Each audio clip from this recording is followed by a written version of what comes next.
Actress ஹன்ஷிகாக்கு எகெயின்ஸ்டாக அவங்களோட sister in law dowry abuse வந்து complaint பண்ணியிருந்தாங்க. இந்த கேஸை வந்து கேன்சல் பண்ணணும் அப்படின்ட்டு ஹன்ஷிகா கோர்ட்டுக்கு வந்து போயிருக்காங்க. ஹன்ஷிகாவோட சிஸ்டர் இன்லாவுக்கு 2020 தான் மேரேஜ் ஆச்சு. அவங்க பேர் வந்து முஸ்கான் ஜேம்ஸ்.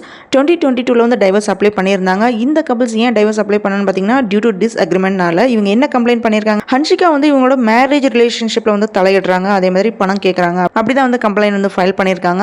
இந்த டைவர்ஸ் அப்ளை பண்ணதுக்கப்புறம் இவங்க வந்து பிரிஞ்சுட்டாங்க. இப்போ ஹன்ஷிகா இவங்களோட அம்மா மோனா மோத்வானிக்கு எகெயின்ஸ்டாக மும்பை போலீஸ் ஸ்டேஷனில் கம்ப்ளைண்ட் பண்ணியிருந்தாங்க.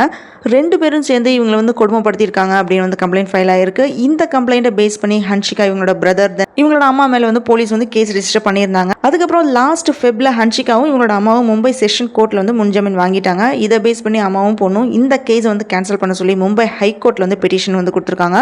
அந்த பெட்டிஷனில் என்ன மென்ஷன் பண்ணியிருக்காங்கன்னு பார்த்தீங்கன்னா, மேரேஜ் அப்போ அண்ணா அன்னைக்கு கடனாக கொடுத்து 27 லட்சத்தை வந்து திருப்பி கொடுக்க சொல்லி கேட்டதுனால தான் ஹன்ஷிகாக்கு எகெயின்ஸ்டாக வந்து கம்ப்ளைண்ட் பண்ணியிருக்காங்க அப்படின்னு ஹன்ஷிகாவோட எண்ட்லேருந்து இவங்க சொல்லியிருக்காங்க.